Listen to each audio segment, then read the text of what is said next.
All right, today we have the KONICA AUTOREFLEX TC. It has a 40mm 1.8 lens, which is called a pancake lens because it's so narrow, it's like a pancake. And this lens is actually considered a pretty good lens. A lot of people have written up about it, how it's considered a really, really sharp lens. The problem is, everything I've ever felt from KONICA feels like plastic. The bodies are plasticky. The viewfinder's okay, but it doesn't feel like quality. Like comparing it to an Olympus or a Nikon or a Canon, those were all solid feeling, and this just feels a little less so. That doesn't mean it's not usable. Again, it's a good lens on it. The camera is just a box to hold film. It's not really doing anything else other than that at the moment of exposure. So, can you use this? Sure you can. It's got shutter speeds that go from 1,000th of a second down to 1/8 of a second. They don't go below 1/8. One of the ways they saved money back then is they didn't put in some of the slower shutter speeds. To turn it on, you have to just pull that out, and then that little red dot shows up, which is just a red button sticker. So again, checking the shutter speed, you need a battery in this camera to make it work.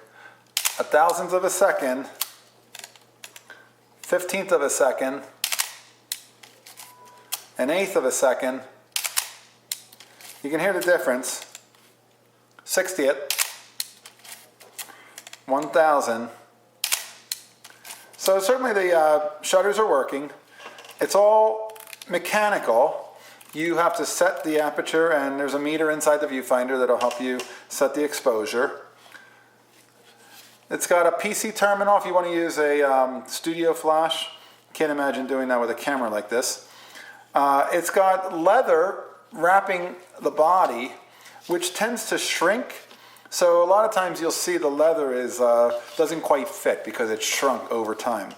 That's something to watch out for. It's just cosmetic, but again, you got to like the camera you're using and not feel like it's, feels chintzy. Again, check inside the camera. Everything about this feels a little bit on the, actually the button here is here. Everything about it feels like it's a little bit on the, just lightweight side. Doesn't feel real durable. The metal shutter is a decent thing. We can check that and see. There's that 1,000th of a second. Here's that 1/8 of a second. You can see that looks different than this. So the shutters are working in this camera. Again, this is the kind of camera that if you pay $5 or $10 for and you read up about this lens, you'll go, oh, it's kind of cool to have this little pancake lens. It's really small. It's not a beautiful feeling camera. An Olympus OM1 or 2 feels like gold compared to this. I'd highly recommend those, and they're all mechanical. They don't need a battery to work. This does use a battery to run the shutter. I would highly recommend the other ones over this, but if you get a great deal on this and it's working, well, that's all you need. You just need a camera that's working. If the meter doesn't work, you can always set the shutter based on Sunny 16, so that's not even an issue. If this is something that's in your family and it's an heirloom and your great-grandfather used it, well, you know what, you got to keep it and use it anyway because it's got sentimental value. But it's not the kind of camera that should cost you very much. Be a little bit more careful with it than the Minoltas and the Nikons and the Canons, the Olympus, because it's not as durable as those. And there are less lenses available. There are less lens choices for picking up on the used market.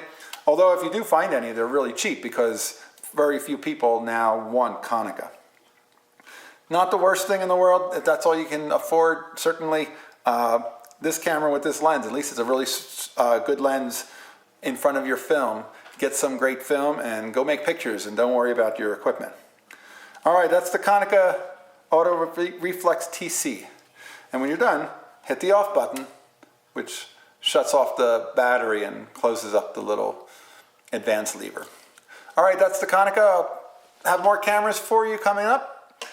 Keep watching, stay tuned, hit the subscribe button, and as always, ask any questions you want and I'll get to them and try to answer them the best I can.